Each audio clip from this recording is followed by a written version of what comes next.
Once again, we like to turn to Matthew chapter 6. We're looking at the Sermon on the Mount life. What is presented in the Sermon on the Mount is to be lived by God's people. We've come to the section of the sermon that deals with some duties, and we looked at almsgiving, and beginning with verse 5, he addresses the subject of prayer. And again, prayer is more than saying a prayer. It involves a right approach unto the Lord. It involves a right spirit before praying, during praying, and after praying. It involves a right mindset. It, of course, involves right request. You can't pray for the wrong things. In verse 9, he says, "After this manner, therefore, pray ye." So he's teaching them how to pray. And I believe most of this speaks of the spirit of praying. It's the spirit of praying. Which brings us to verse 9 again, our Father. Our Father. So it is praying with the spirit of a child, our Father. That means we recognize His position. It means we recognize our position. So he used the term Father back in verse 6, and he used it also in verse 8. In verse 6, he says, "Pray to thy Father." In verse 8, your Father. So thy Father, your Father, and now here in verse 9, our Father. So it's a recognition that we are His children. It is a recognition that He is the Father. Our Father. That should serve as an encouragement to prayer. Just those two words should encourage us to pray. It should encourage us to the right kind of praying. So the implications of a father, of course, are many. And again, they serve as an encouragement to pray. Our Father, again, is indicative of a relationship between us and God. We are the sons and daughters. He is the Father. It's a loving relationship, which, of course, when we're talking about God and us, that immediately speaks of grace. So it's a relationship with God founded upon grace.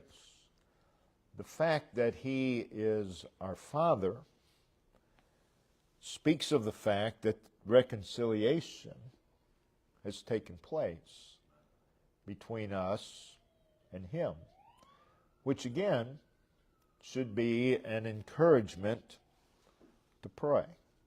So it's indicative of a relationship, and when we approach God in prayer, we should approach Him. We're the child. He's the Father. It also is indicative of authority. He's the Father. That's a position of authority. In 1 Chronicles chapter 29, if we turn there, 1 Chronicles 29, verses 11 and 12. Very familiar verses. 1 Chronicles 29, verses 11 and 12. Thine, O Lord, is the greatness and the power and the glory and the victory and the majesty. For all that is in the heaven and in the earth is thine. Thine is the kingdom, O Lord, and thou art exalted as head above all. Both riches and honor come of thee, and thou reignest over all. And in thine hand is power and might, authority and might, authority and strength. And in thine hand it is to make great and to give strength unto all. Our Father is his is a position of authority. The fact is, he has all authority. Has all authority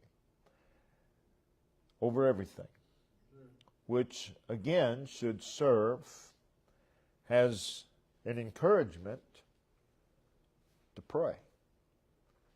We have a relationship with him. He's our Father, and he has all authority, not just over us, but over everything. Everything. So again, that should provide reason to pray. It's also, of course, a term indicative of love. Prayer is an approach to one who loves us like no one else. His love, of course, is eternal. His love is an uninfluenced love. There isn't anything we can do to cause him to love us. He loves us in spite of ourselves. So his love is uninfluenced. There is no cause of his love within us.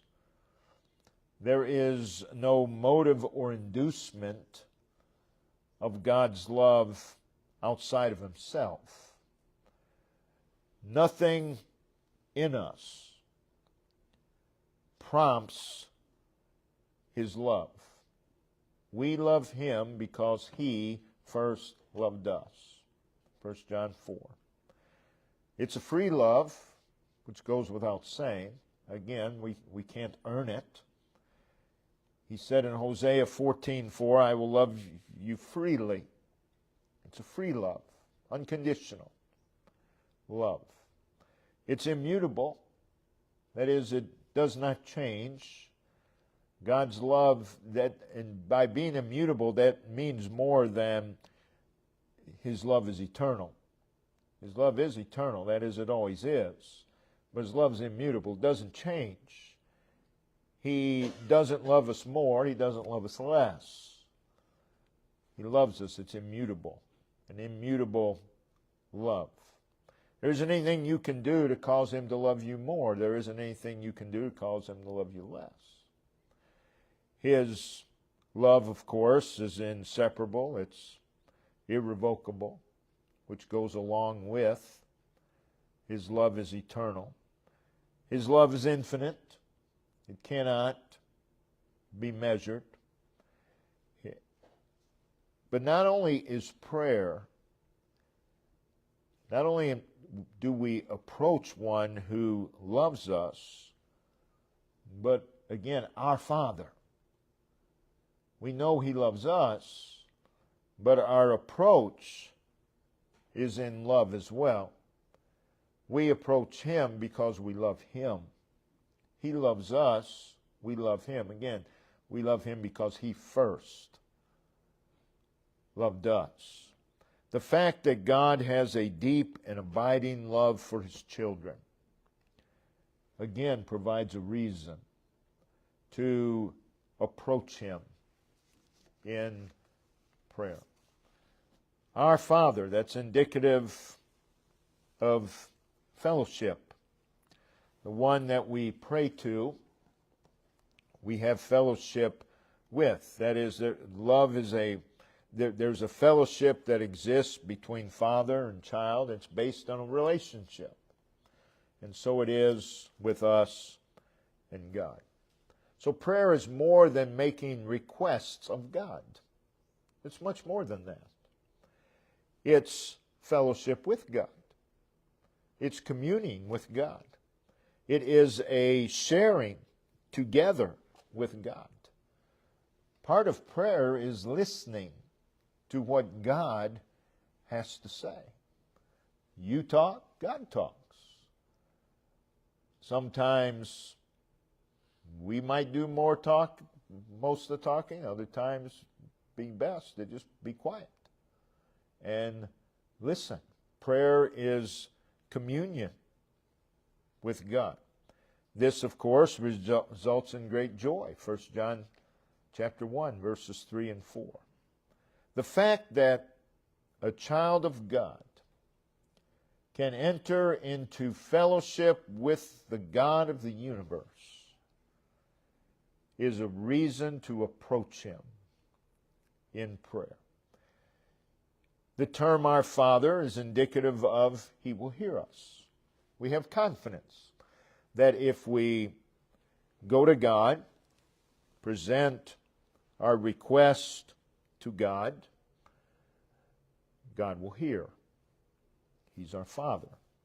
He's not going to turn us away. He has promised to hear. Notice in Psalms 50, verse 15. Psalm 50, verse 15. Call upon me in the day of trouble, and I will deliver thee, and thou shalt glorify me. Call upon me. He's our Father. He says, call upon me. Psalm 91, verse 15. Psalm 91, verse 15. He shall call upon me, and I will answer him. I will be with him in trouble. I will deliver him and honor him. With long life will I satisfy him. But he shall call upon me, and I will answer him. It may not be the answer you expected. It may not be the answer that you requested. But I will answer thee. In Psalm 145, verses 18 and verse 19. The Lord is nigh unto all them that call upon him, to all that call upon him in truth.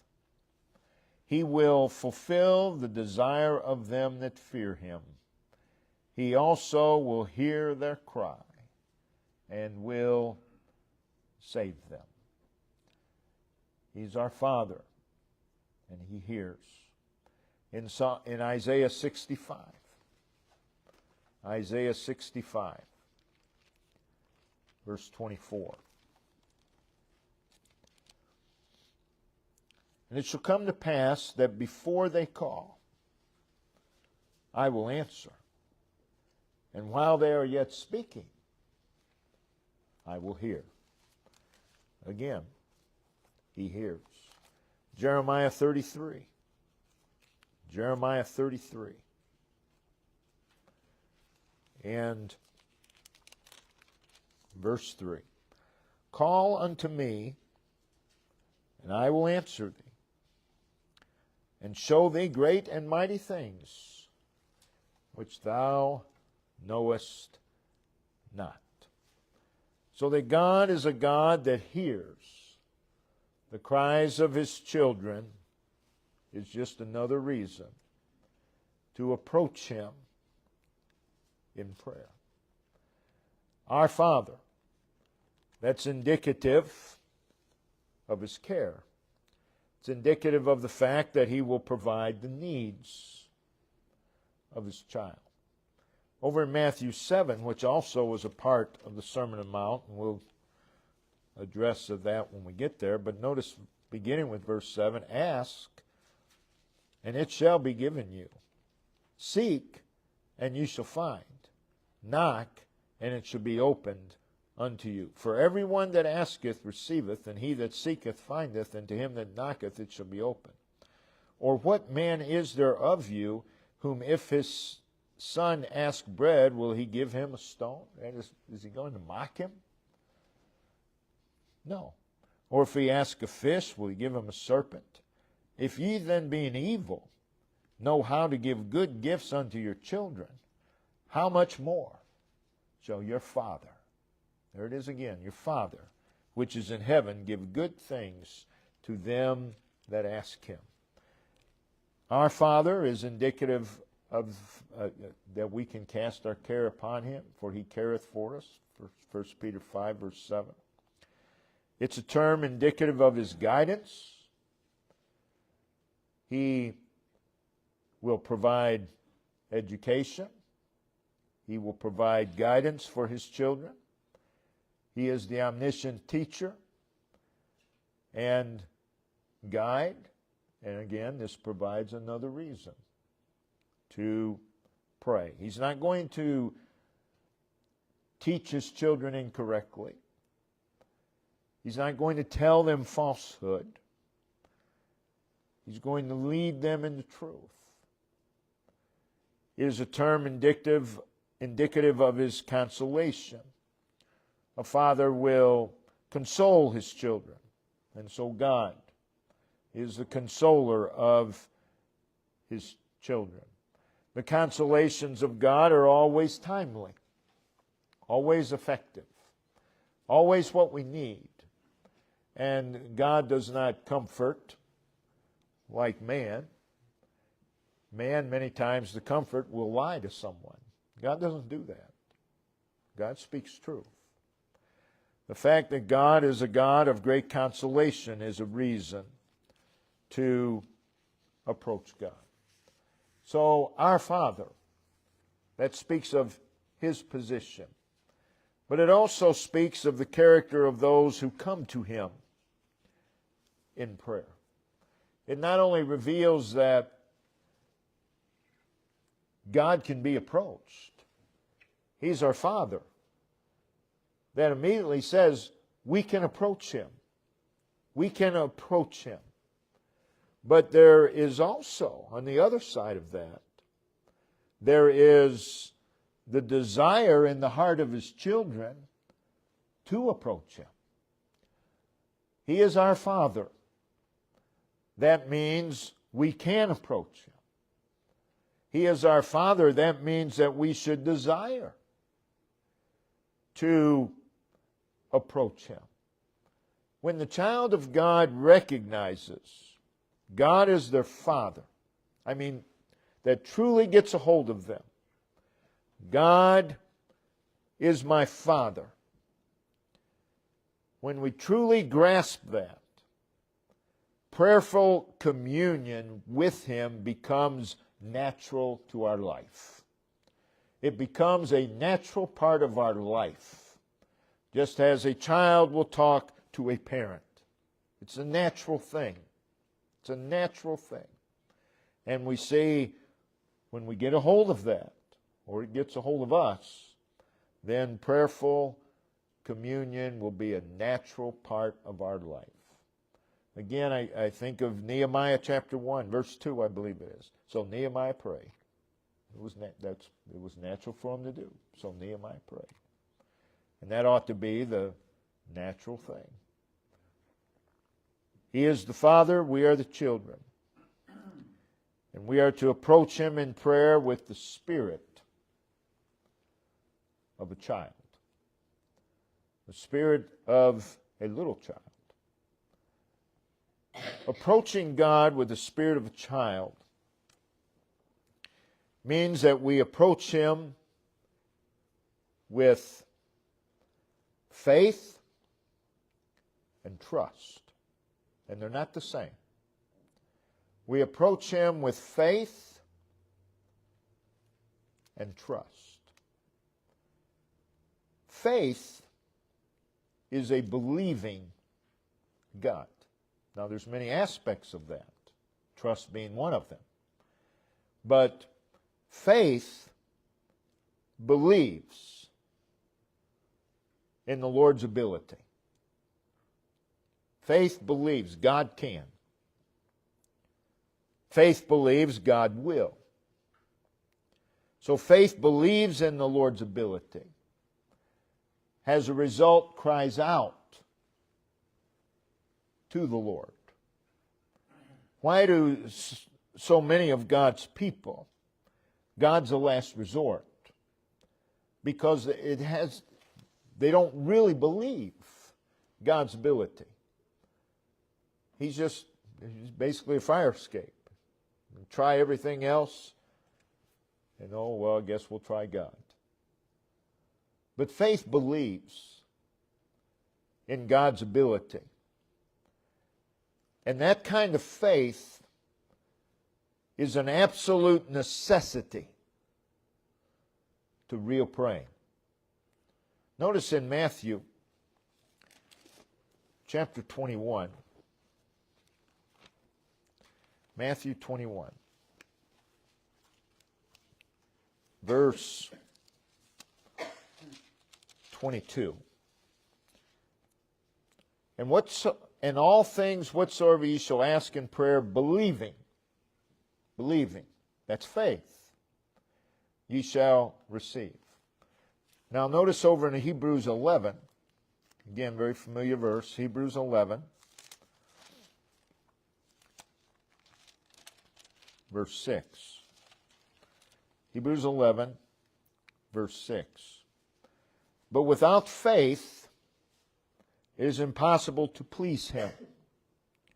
For he that cometh to God, we come to God in prayer, must believe. What must they believe? Someone said, well, I believe. Well, what do you believe? He tells us what we must believe. That he is. You must believe that he is. You must believe who he is. If you're going to truly come to God, and that he is a rewarder of them that diligently seek him. So faith believes in the Lord's ability. And faith, believing that, causes us to diligently seek the Lord without wavering, without doubting. Notice James chapter 1. Begin reading with verse 5. If any of you lack wisdom, let him ask of God, that giveth to all, liberally or abundantly or generously, and upbraideth not. That is, he does not rebuke for asking for such, and it shall be given him.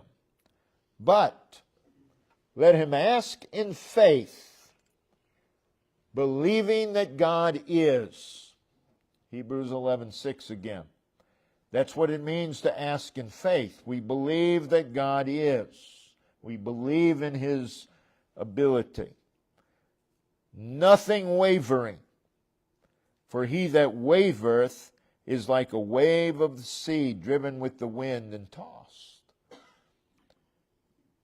For let not that man, the one that wavereth, goes back and forth, think that he shall receive anything of the Lord. A double-minded man is unstable in all his ways. So we are to approach God with faith, believing that he is. A part of faith, again, I don't believe it's exactly the same thing, is trust. And trust basically is the feeling of faith. It's what we feel because we believe who he is. And if we believe who he is, then we feel something. And what we feel is trust. Again, trust is an assured reliance upon the character, the ability, the strength, and the truth of the Lord. And that's where Hebrews 4 verse 16 comes in. That's when we come boldly unto the throne of grace, because we trust. Our trust is based on what? It's based on our belief. We don't trust blindly. People trust something, they have a reason for doing so. And we trust God, we have a reason for doing so. We believe He is. Faith leads us to trust. So trust can be said to be a branch of faith. I do not believe it's the exact same thing as faith. But we are to approach God with faith. A person who has faith will pray. They will pray. A person who does not have faith will waver. Because they do not have faith, they do not have trust. Trust is based upon faith. We need both in order to pray. You take a little child. They have faith, childlike faith. They have trust. They trust. Again, you're 50 feet up in the air. You're on a balcony. Man says, jump, I'll catch you. You believe I can? Yeah, but if you believe, then you'll jump. Because that's trust. You believe you can, but will He? So again, belief and trust. We've already mentioned it, but approaching God with the spirit of a child means that it is an approach of love. It's love to God. It's a humble approach. It's a humble approach. Really, that's the only way God can be approached. It's approach in humility. The very humility of a child. Matthew 18, verse 4. When you go to God in prayer, you don't go to lecture God. You go in a spirit of humility. Matthew 18, verse 4, whosoever, well, in verse 3, verily I say unto you, except ye be converted and become as little children, ye shall not enter into the kingdom of heaven. Now he's rebuking their pride. The apostles are arguing who would be the greatest in the kingdom of heaven.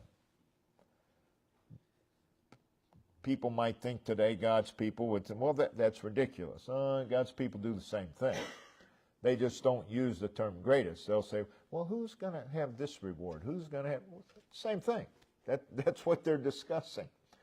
Who's going to be the greatest in heaven? And Jesus called a little child unto him, set him in the midst of them, and said, verily I say unto you, except ye be converted and become as little children, ye shall not enter the kingdom of heaven. Whosoever therefore shall humble himself as this little child. That's how we're to approach the Lord. In a spirit of humility. Again, we do not approach God to lecture God. It's not the position of a little child to lecture the parent or to instruct them. They're out of place. They're out of place. Approaching God with the spirit of a child is a submissive approach. And again, if there's faith and if there's trust based upon that faith, there will be a submissive approach to God. It is the act of the soul being surrendered to God, to His Word, to His Spirit. We cannot be said to truly pray if it's not in submission. The submission must be personal. It must be willing. It's not a forced submission. It's a willing submission. We come to God willing to submit to His will. The child approaches the Father in a hopeful way. They're hopeful. And prayer is a hopeful approach. It is an approach of anticipation. We anticipate that God is going to hear us. We anticipate that He's going to do us good. So there's that anticipation. There aren't many that pray that have much anticipation when they pray. But again, that involves faith and trust. It means that it is an approach of knowledge. We do not approach God as a stranger. We know Him, and He knows us. So it is an approach with knowledge. This is why, again, it's so important to know who God is. It affects every aspect of our life. Knowing who God is. Now, I'm not talking about theologically, but knowing who He is. The child of God approaches God knowing He's God. He's God. And if we know He's God, we know we're not. And there's that humility. There's that submission. So these words, two words, our Father. That assures us of His love. That's an encouragement to pray. It assures us of His care. It assures us of His interest in us, our Father. That implies that He is interested in us, interested in everything about us. So again, all of this serves as an encouragement to pray. The very words, our Father, ought to inspire the child of God with confidence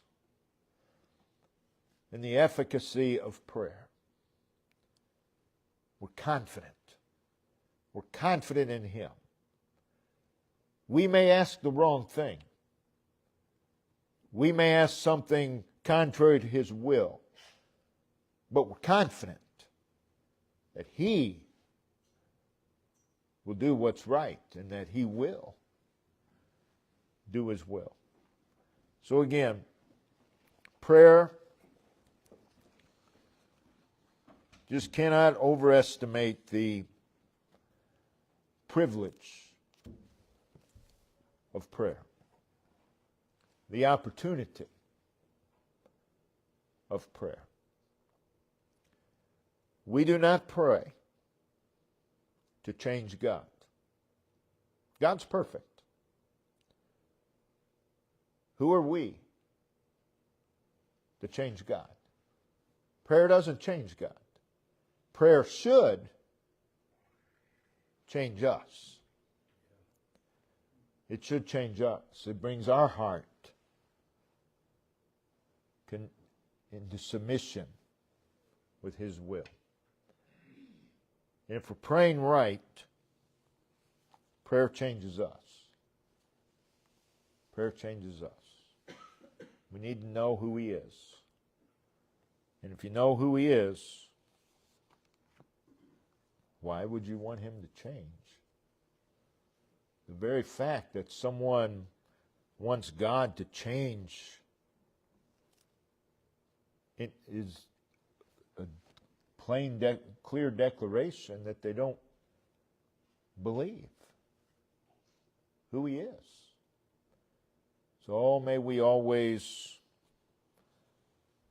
use the privilege of prayer. It should mark every aspect of our lives. Everything. Our Father.